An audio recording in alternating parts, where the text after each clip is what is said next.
Atrás de mim está um dos terrenos mais altos e acidentados da América do Norte. Dessa vez, o Ciência Nua e Crua tem um desafio à altura. Será que conseguem ou estão por baixo? Nossos 4 cientistas de ponta são Ellen McCollin, botânica intrépida, disposta a tudo e que ama a natureza. Mike Bullivant, mago da química com um ácido senso de humor. Jonathan Hare, inventor faz-tudo, físico e engenheiro. E Harmony Cockburn, geocientista e exploradora que não desiste nunca. A nossa base é uma estação de mineração abandonada nas montanhas do Colorado. O Ciência Nua e Crua está nas alturas. Ciência Nua e Crua. Distribuição Sinapse. Montanhas. Nossa base fica nas encostas do Monte Kendall, um dos mais altos do Colorado. Ele é muito importante na região e vai se tornar importante para os nossos cientistas também. Estamos às margens da maior cratera vulcânica do mundo. Geólogos passaram décadas medindo estas montanhas. Mas nossos cientistas terão apenas 3 dias. O desafio é conseguir as estatísticas vitais da montanha. E eles não terão um helicóptero para ajudá-los. Que bela manhã ensolarada! Estão admirando a montanha? Não é linda? É o Monte Kendall. Seria muito bom se descobríssemos a altitude. Mas não só isso, o peso também. Esse é um trabalho para uma botânica e uma geóloga. Concordo com você. Acha que o essencial para esse desafio é a botânica e a geologia? No final vai ser. Muito bem. O problema é que se o tempo ficar aberto e ensolarado assim, e se vamos trabalhar na montanha, seria bom se tivéssemos algum tipo de proteção contra o sol, rapazes. Certo. Se você encontrar areia, eu faço óculos escuros para você. Seria maravilhoso. Eu ajudo. Vocês é que escolheram, não fui eu. Agora vão ter que fazer. Vocês têm 3 dias e vamos começar. Harmony e Ellen têm que descobrir a altitude e o peso do Monte Kendall. Jonathan e Mike vão fazer óculos escuros. E Mike disse que vai fazê-los a partir de areia, coisa que Jonathan acredita que ele não conseguirá. Do outro lado do vale, as meninas estão pensando na enorme tarefa que tem pela frente. Como é que se pesa uma montanha inteira? Elas decidiram começar desenhando a montanha para ter uma ideia melhor do que vão encarar. Que paisagem bonita. Eu tenho que admitir, só de ficar aqui olhando a montanha parece impossível calculá-la. A altitude não é tão difícil assim. O que eu tenho que fazer é ferver água no topo. Mas como isso vai dizer a altitude da montanha? A temperatura na qual a água ferve diminui conforme aumenta a altitude. Então é fácil. Ótimo. E o peso? No que diz respeito ao peso da montanha, primeiro temos que saber do que ela é feita. Eu posso... Eu sei o que vai dizer. É de pedra. Sabia que ia dizer isso. Mas pedras diferentes têm densidades diferentes, e é a densidade que determina a massa da montanha. Então eu preciso ter uma ideia de quais são os tipos de rochas da montanha. Então vai ter que coletar amostras e determinar suas densidades. Isso. Isso significa que também precisamos saber o volume da montanha. Porque a massa da montanha é a sua densidade vezes o volume. Exatamente. Então, para determinar tanto a altitude quanto o volume, sem dúvida vamos ter que chegar até o topo. Eu sabia que eu ia me arrastar até lá em cima. Você vai adorar. Eu vou mesmo, e sabe por quê? Vou chegar na frente de vocês.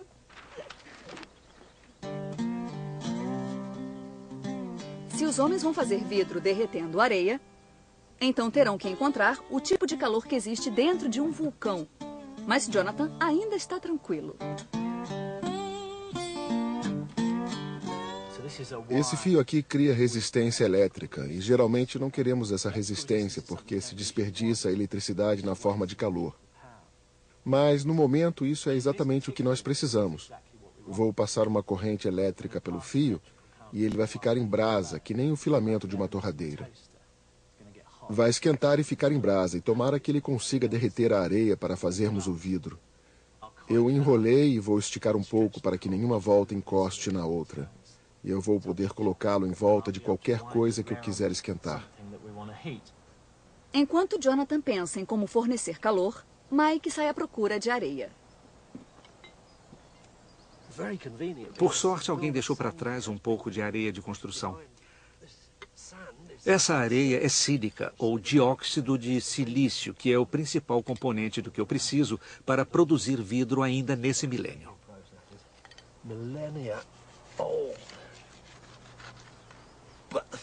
Eu preciso dele bem puro, porque qualquer impureza na sílica vai gerar defeitos no vidro. Então, o meu próximo passo é voltar ao laboratório e purificá-lo.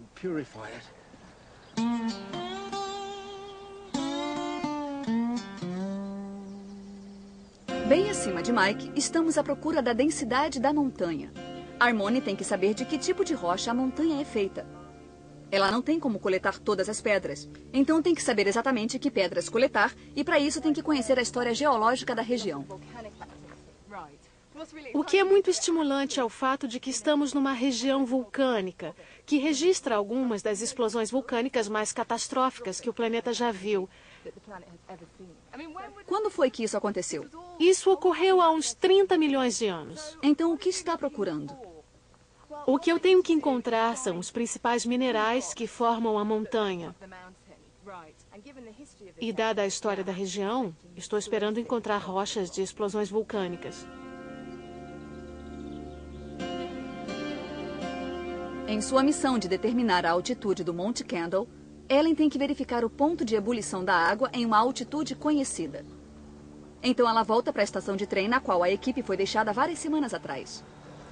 Sabemos que aqui onde estamos, em Silverton, são 9.302 pés, o equivalente a 2.835 metros. Isso significa que tem menos ar impedindo que as moléculas da água passem do estado líquido ao gasoso, ou seja, a vapor. Então ele escapa a uma temperatura mais baixa. O que eu quero fazer é determinar a temperatura aqui, subir o Monte Kendall e descobrir a diferença. Sabemos que a temperatura cai 3,4 graus a cada 1.000 metros.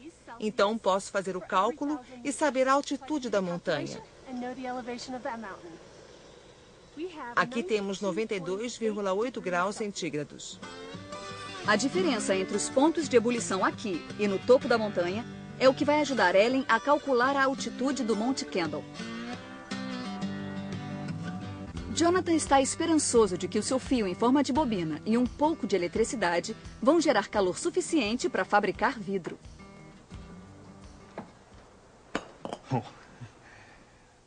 Já era. Pelo visto, esse fio era pequeno demais, porque queimou imediatamente. Agora são 2,5 metros de resistência elétrica que eu vou ligar aqui.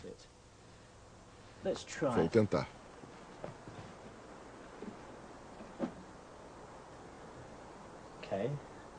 Esse ficou melhor. Está muito bom. Parece bem estável. Eu deduziria que está por volta de 1.000 graus ou quase lá. Satisfeito com a fonte de calor, Jonathan começou a montar o forno. Ele encontrou alguns vasos antigos de planta e, como são feitos de terracota, ele acha que vão aguentar a temperatura extrema. A argamassa refratária que ele está passando deve manter a resistência no lugar. O plano do Mike de fazer vidro a partir de areia depende da obtenção de areia pura, o que significa lavá-la bastante para que quaisquer resíduos solúveis sejam removidos, deixando para trás somente os grãos de silício. Mas não é qualquer grão que serve. Mike sabe muito bem qual procurar.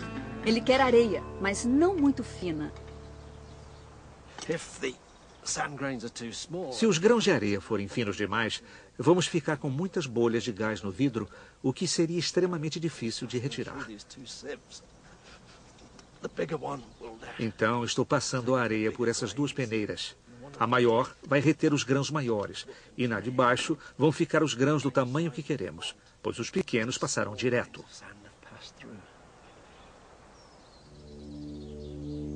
Na montanha, chegamos onde já não há mais árvores e entramos no paraíso dos geólogos.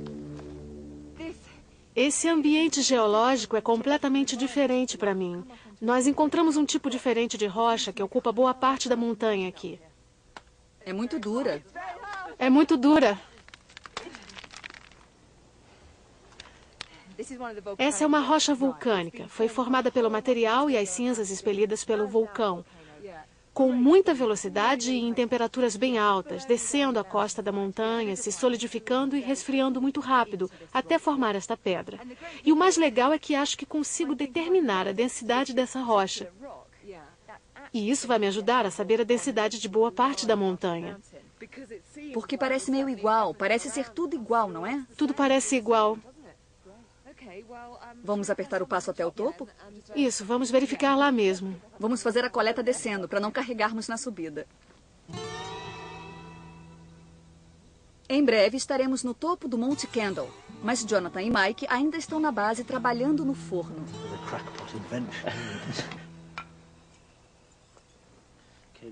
Isso tem zinco, que derrete a 420 graus centígrados. Acho que não vai dar certo. Não derreteu nem o zinco. Deveríamos derreter isso com mais facilidade, porque vai ficar bem mais difícil. Mas mesmo conseguindo derreter o zinco, ainda falta muito. Esse é o problema. Deveríamos pensar em outra coisa. Se eles pretendem derreter areia, o próximo forno tem que ser muito mais quente, o que significa levar a fonte de calor para bem mais perto da mistura do vidro. Lá em cima, Ellen parece que vai chegar na frente na corrida até o topo. Mas em que altitude estamos? Uau! É fantástica a vista. Respira. A vista é linda. É o que queria dizer? É incrível. E conseguiu chegar até aqui. E ferveu a água. Fantástico. Conseguiu as pedras que queria? Sim, identificamos os tipos de mineral. Legal. A que temperatura a água está fervendo? A 89,2 graus centígrados.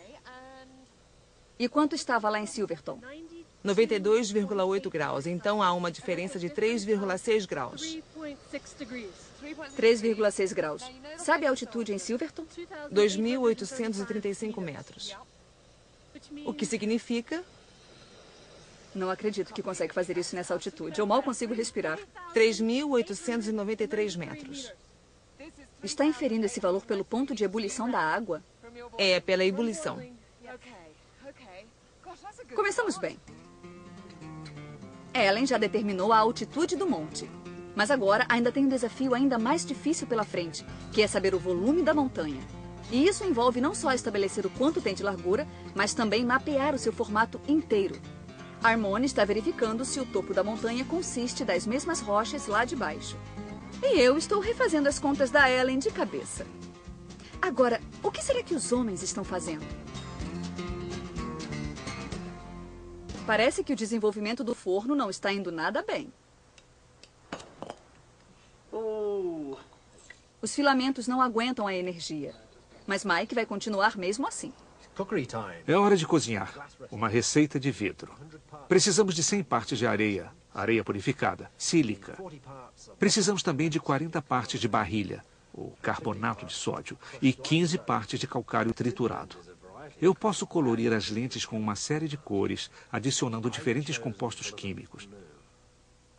Eu escolhi a cor azul. Então, eu vou adicionar cobalto para obter o azul. Vamos misturar tudo, porque quanto mais misturado, melhor a qualidade do vidro.